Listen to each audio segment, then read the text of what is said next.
This is AI.R.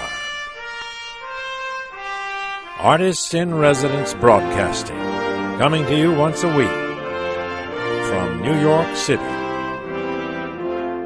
Here we are again. I'm John Cullum, and this is Emily Frankel, my wife. I am your wife, and I am the boss of the blog. That's correct. And I pick the subjects. And the subject today. Brace yourself. I'm braced. Tell the truth.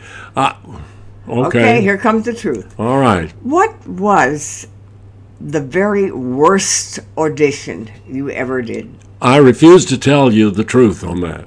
No, I'll the worst. Why? Emily, there's so many. Every audition was terrible for me. I can tell you.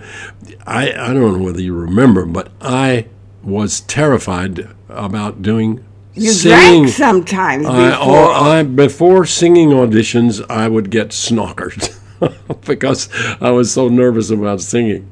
And I remember, I guess the worst audition, one of the worst I ever did, was Luck Be a Lady. And I usually worked with you on some of these things, you know. Luck be a lady tonight. Yes, and I would. Luck be a lady tonight.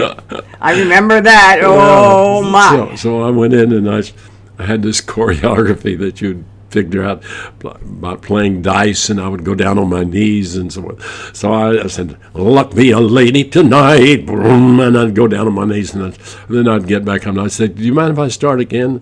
And I'd say, "Would you please take it again to the top to the piano?" They'd do it again, and I go, "Luck be a lady tonight, luck be." Would you? I don't think I'm quite on the. Could you play a little louder down there? And then we by the third time. John's looking into the pit because the audition was on a stage, so the pianist would be in a pit. Yeah, and then about that time, about the third time, the stage managers came and just pulled me off and said, "Thank you, Mr. Cullum. Thank you very much." Was that the very worst? No, one of the worst auditions I ever did was when you probably remember this. Arthur Mallet had a crush on Kathleen Widows, and he called me one morning.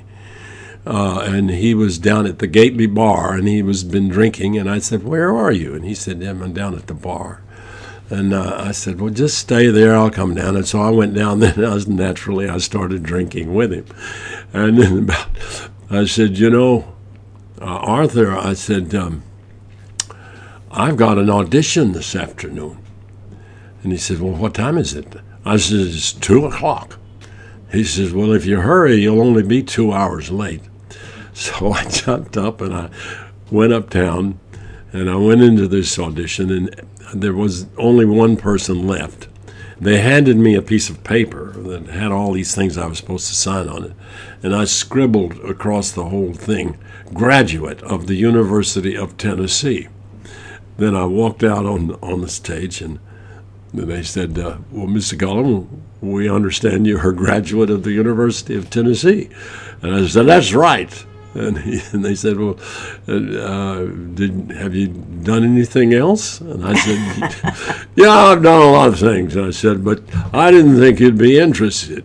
And they said, "Well," and they mentioned the fact that Franz Allers, who was the conductor. Who? Franz Allers, the conductor of Camelot, and Moss Hart and Allen Jay Lerner were sitting out there in the audience, and Franz Allers, and they were the composers of My Fair Lady, and I didn't even know who I was auditioning for, and which is most disgraceful, I didn't know that the song I was singing, "There But For You Go I," was written by these two guys.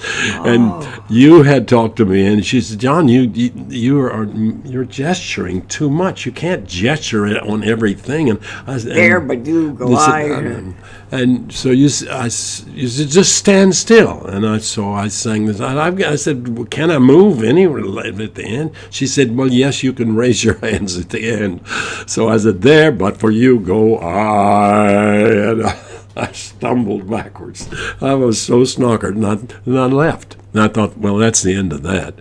Then they called in the telephone and said to me, "You, Mr. Cullum, would you come back? But we want you to sing a whole note scale."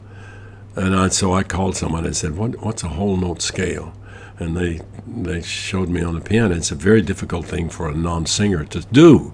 And I was trying to learn on this piano that we had, and it was out of tune. And I'll tell you sometime else what happened in the second audition. But that's enough for today. Well, we know that you sooner or later got the part. That's right. John, you're a zany character. That's you right. drank too much. You did crazy things. You climbed up ladders on the street. You were an odd guy, and you became a tremendous success. Thank goodness you were attracted to me, though, for some reason. Woo. I don't know why. Because I liked the way you looked. That's it. I liked your southern accent. That's it. Oh, well, thank you, John Cullum, and we will see you next week, ladies and gentlemen. This is AI.R. See you next week.